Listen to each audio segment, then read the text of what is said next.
Aujourd'hui, je vais commencer par une anecdote, mais avant deux choses, d'abord, bien vous dire que les vidéos que j'enregistre, c'est du brut, hein, carrément, et ce qu'il y a derrière ma tête, c'est le repose-tête justement de mon fauteuil. Donc vous voyez, il n'y a aucune mise en scène. Moi, je ne suis pas là pour réaliser des films, simplement pour parler de la dyslexie.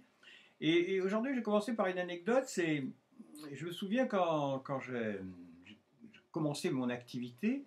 Un jour, j'avais un rendez-vous dans une usine importante, euh, une entreprise importante, et j'avais rendez-vous avec le service communication.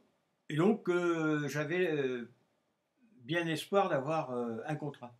Et j'arrive, donc, je vais au rendez-vous, à 14 heures, je crois, j'arrive là dans ce bel établissement, et puis je fais demander la personne avec laquelle j'avais rendez-vous, et on me répond au bout d'un moment, mais monsieur, vous n'avez pas rendez-vous aujourd'hui, vous avez rendez-vous après-demain.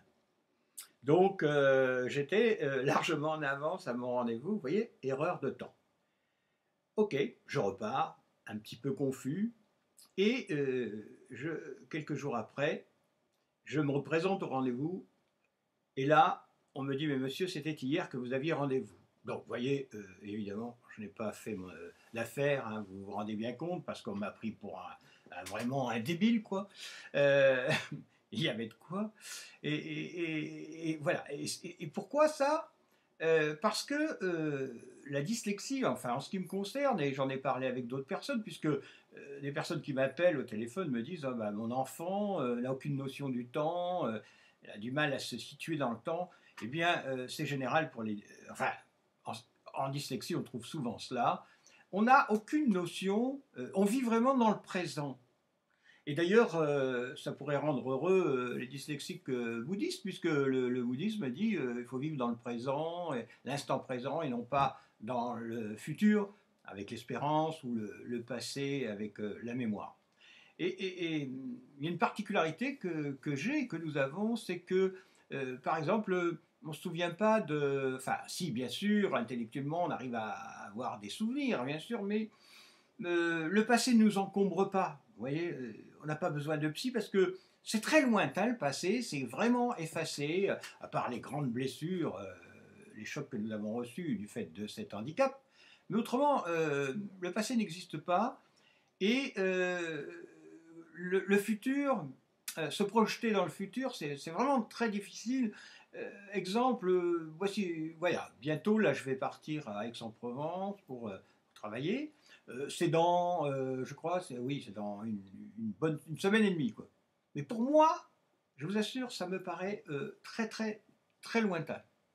Et quand la date va arriver, quand ce sera l'échéance, je vais être étonné. Même si je vous le dis là, ça vous paraît absurde, hein, peut-être, mais c'est le cas. C'est-à-dire que je vais vivre maintenant, dans le présent, m'occuper du présent, et ben, demain est un autre jour, comme on dit, quoi, en fin de compte.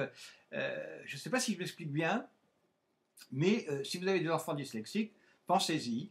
La plupart ont beaucoup de mal à, enfin, cette notion abstraite du temps.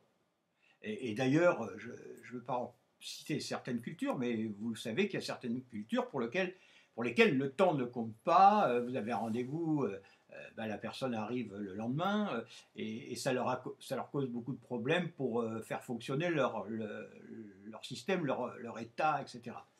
Et donc pour un dyslexique, c'est la même chose. Avec que, alors ça c'est le côté négatif, mais côté positif, eh bien, comme je le disais, on n'est pas encombré par le passé, donc on n'a pas besoin de faire un travail sur nous pour évacuer ce qu'on a mal vécu, enfin nos miasmes, hein, je sais c'est la mode d'aller voir les psys pour qu'ils nous fassent un petit nettoyage. Là on n'en a pas besoin parce qu'on est dans le présent et le passé c'est... alors aussi c'est un inconvénient parce que parfois, comment dirais-je, le passé affectif, on peut l'oublier également.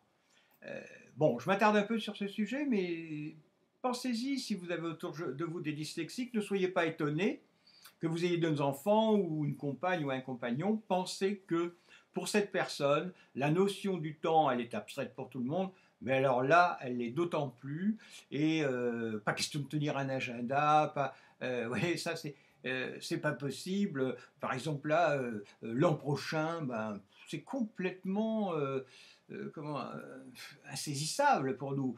Bon, là, nous sommes au mois de mai, début mai. Les grandes vacances vont arriver, mais pour- c'est comme si c'était dans 4 ou 5 ans pour moi.